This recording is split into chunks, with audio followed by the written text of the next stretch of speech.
Yes, everybody, welcome back to the channel. What an absolutely crazy week we've had so far, and it's only Wednesday. I think it's going to go even crazier. I don't think we're finished just yet. I think there's further things to go on, but we need to talk about what's just happened. So this is the birth and death of the European Super League and how it all came about. So Sunday, 1 o'clock, news breaks. This is when it all sort of started. The Times reported that 12 clubs from England, Italy and Spain, including 6 of the Premier League's biggest, had agreed to take part in the new European Super League, much to the fury of UEFA. Details emerge. The prospect of a dirty dozen would never have to forfeit their place in this new competition, completely different to what the Champions League is, locking out all but 5 other teams from the entirety of Europe. I don't think any of us can really fathom how mental that is. It's like, yeah, cool. 15 of us are going to be always in this, and we'll just pick 5 stragglers up from the rest of the world. That's nonsense. What a horrible competition in the first place. They were still waiting on another 3 founding clubs to be added to that 12 to make it up to that 15. The initial rumours were Bayern, Porto, and Paris Saint-Germain. All 3 of those guys distanced themselves pretty quickly. Then it seemed like Leipzig might have been one. And then it began to start to unravel fairly quickly. 4 o'clock, the condemnation begins. Premier League made a statement, as did UEFA, the English FA, the Spanish and Italian federations. The Prime Minister, Boris Johnson, actually bothered to do something. Even Sir Keir Starmer followed suit. Gary Neville on Sky went completely in on them. He called it pure greed. He said there's 100 and odd years of history in this country of fans who have lived and loved these clubs. Dock them points tomorrow, put them at the bottom of the league and take the money off them. Seriously, you have to stamp on this. Extremely strong from Gary Neville. Extremely strong. This is a war on football, I believe he said, from Rio Ferdinand. Sunday at 11 o'clock. Commence as soon as practical. That was the European Super League's official statement confirming the 12 clubs: AC Milan, Arsenal, Atletico Madrid, Barcelona, Chelsea, Inter Milan, Juventus, Liverpool, City United, Real Madrid and Tottenham. The statement also said that ESL wished to commence as soon as practicable, and the clubs look forward to holding discussions with UEFA and FIFA to work together in partnership. 1 hour later, FIFA condemned it. Monday, 7:30, things started to become official. The ESL contacted FIFA and UEFA presidents Gianni Infantino and Alexander Keferin and issued notice of legal proceedings in European courts designed to block any sanctions the 2 governing bodies might try and enforce over the formation of the European Super League. An hour later, all 12 clubs resigned from the European Club Association. Manchester United Executive Vice Chairman Ed Woodward and Manchester City Chief Executive Ferran Soriano stood down from their roles at UEFA. La Liga condemned the proposals. 11:40 on Monday, the rich stealing what the poor created. And Herrera speaks out, saying, I cannot remain silent about this. I believe in an improved Champions League, but not in the rich stealing what the poor have created. UEFA President Keferin, who's actually been very vocal throughout this, called the ESL disgraceful, self-surfing and a spit in the face of football lovers. This is new for us, he added. We might be naive in not knowing we have snakes close to us, but now we do. There will be legal action soon. UEFA simultaneously announces a new format for the Champions League for 2024 with 36 teams in one league playing each other 10 times. Now, we've not even got to that, because that's quite egregious, and I'm not necessarily sure that we should be happy with the reformations of the Champions League. But what stands immediately in front of us is far more dangerous to the core and the soul of football. Monday, 7 o'clock, the protests begin. Stretford End flags have threatened to remove their banners from the Stretford End. Over 63,000 votes, 93% in favour of the decision.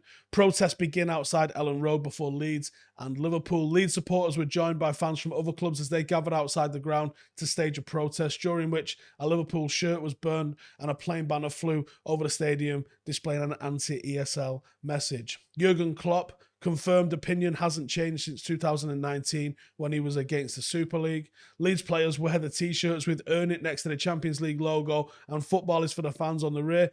And they left shirts in Liverpool's dressing room in case they wanted to join in as well.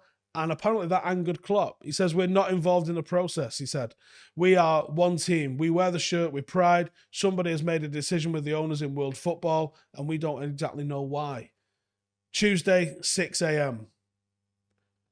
Following the absolutely bananas interview, I guess you could call it, that Florentino Perez, the president of Real Madrid, did, the first ESL chairman, he comes on Spanish TV late Monday night and he comes up with just some of the maddest liners that you've ever heard in your life. Almost like, is this a comedy of some sort?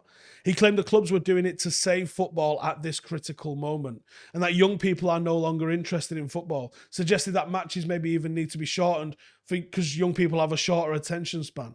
He also says that the law would protect them from expulsion from the Champions League. FIFA President Infantino says FIFA strongly disapproves of the plans and warns that breakaway clubs would not be half in, half out and would have to live with the consequences of their choices as it begins to start getting quite strong.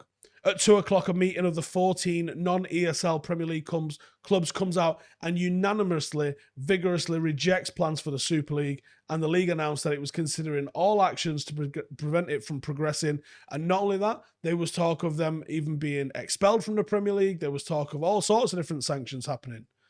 At 5 o'clock, Bundesliga, Bayern Munich confirmed that they have said no to the ESL. So at 5 o'clock, you go, right, it's been a bit of a crazy day, a bit of a wild one. There's things happening here. But at this point, we've had a 23-year contract signed. We've had confirmation of DAZN's interest in paying $3.5 billion a season in terms of broadcast rights. We've had JP Morgan come out and say that they're financing the whole thing. We've even had the website. There's talk of a promo video doing the rounds, which I haven't actually seen. This feels extremely real. This feels like, when have you ever seen a billionaire corporation not get their own way? This almost feels like we're insignificant. You had Perez coming out in that interview calling us legacy fans and saying that we don't matter. This is all about the younger fans coming up. We're going to change everything to accommodate these fans. We no longer matter. Now, I suspected for a long time we didn't matter to these people. But actually hearing that you don't matter hits a little bit different. Hits a little bit different. Then it goes absolutely buck wild. 7 o'clock, Tuesday. We don't like it and we don't want it to happen. Prior to Chelsea versus Brighton, fans have gathered outside Stamford Bridge. Manchester City are rumoured to be thinking of pulling out of the ESL. Makes a lot of sense because City, quite frankly, don't need the money. Chelsea are considering following suit.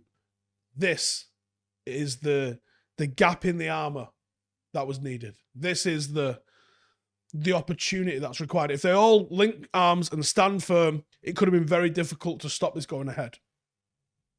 As soon as people start folding, there's your window of opportunity.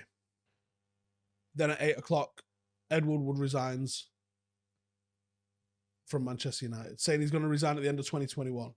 The statement follows later saying that was always going to be resigning. Was he? Okay. Juventus chairman Agnelli resigns on the same night. Jordan Henderson releases the following: "We don't like it. We don't want it to happen. This is our collective position. Our commitment to this football club and its supporters is absolute and unconditional." And then he has Liverpool's little phrase at the end of that as well. But we're not finished. Tuesday, 5 to 11, Manchester United release a statement. Manchester United will not be participating in the European Super League. We have listened carefully to the reaction from our fans, the government, and other key stakeholders. We remain committed to working with others across the football community to come up with sustainable solutions to the long-term challenges facing the game. Not even an apology. 6:45 this morning. Is it the end of the road? UEFA President Keferin said the English clubs were back in the fold. The important thing now is that we move on, rebuild the unity the game has enjoyed before this, and move forward together. But it's not dead yet. The ESL have made a statement saying despite the departure of the English clubs forced to take such a decision due to the pressure put on them, we are convinced our proposal is fully aligned with European law and regulations, as we demonstrated today by a court decision to protect the Super League from third-party actions. 12 o'clock, AC Milan withdraw. I don't think it's dead. I certainly don't think it's dead in Florentino Perez's mind, but he might be the craziest man in Europe at the moment. I still think that there is more to come from this. There's more fallout from this. I spoke with the mayor of Manchester this morning, Andy Burnham, and also Steve Rotherham, the mayor of Liverpool, this morning, and I was fortunate enough to be able to ask a question. The question I asked was about fan ownership. What came back was 50 plus 1 is in the pipeline. That's something that they want to move towards. The difficulty is how you legislate for that and how you essentially tell private companies you need to sell half of your company. It's very difficult to do, and it would be immediately thrown out by a court. What they can do, and this is what they are working towards right now, is how to enact legislation which states that 51% of season ticket holders have to be polled and in agreement with any sort of proposal like this. So things like what we saw at Cardiff City, where the club colours get changed, where they move grounds, change the name, sell their stadium rights, try and break away from the league and join some other bullshit. All of that's going to have to take a 51% majority from season ticket holders before the club can act on that. Whether or not they can force that through immediately, whether or not they can force that through at all remains to be seen. But I like that they're talking about doing this, and it feels more so now than ever that the Glazers could be removed from Old Trafford. For 15 years, 16 years, I've been anti-Glazer. I was on the protest marches. I took the stickers and the flag to Afghanistan, where I served with the British Army. The photographs that you've seen of the Love United 8 Glazer stickers on an Apache helicopter, that was me. The flag over in Afghanistan, that was me. I've been anti-Glazer from 2005. I knew they were bad for the club. 1.5 billion has gone to debt repayments for them. And I'm almost certain now that this European Super League was always in their business plan. They've held on to this debt with seemingly zero interest in paying it back. Don't tell me they're good business people when they've not made 1.5 billion. The bank made 1.5 billion out of them and us. Don't tell me they're good business people for that. Unless there was some unknown, unseen, unidentified pot of gold coming down the pipe at some point in the future, why were the Glazers holding on to Manchester United? I think the European Super League was what the pot of gold the Glazers was holding out for. There's talk of over 1.1 billion in revenue per season coming down the pipe with the advent of the European Super League. I wonder if that was what they were holding out for. Clear the debts with that, start making some money. Perhaps even introduce a salary cap within the European Super League so they don't have to spend exorbitant amounts of money to appear competitive. I think that's what they wanted. Now, with that not being on the table, they feels now like there is an opportunity to rid the club. It feels like there is an opportunity because fan ownership is on the table and it's going to be discussed by the government, and that's huge. But it feels now, for the first time, all of the little protests that we've done in the past, they never had any sort of support. Nothing has captured the imagination of not just Manchester United fans, but football fans across the globe like this bullshit this week. Now is the time to strike. Now is the time to keep the pressure on. Now is the time to try to enact something that secures the sustainable future, not just for Manchester United, from a selfish point of view, but for all football clubs. Because no football club should be going to the wall. They're valuable parts of the community and they make an absolute fortune. The only reasons that they don't is by mismanagement by owners. Put the clubs back in the hands of the people that care about them, the fans. And you should not see clubs going to the wall. You should not see clubs failing left, right and centre and being mismanaged to the level that they are now. And you certainly wouldn't see shit ideas like the European Super League coming up.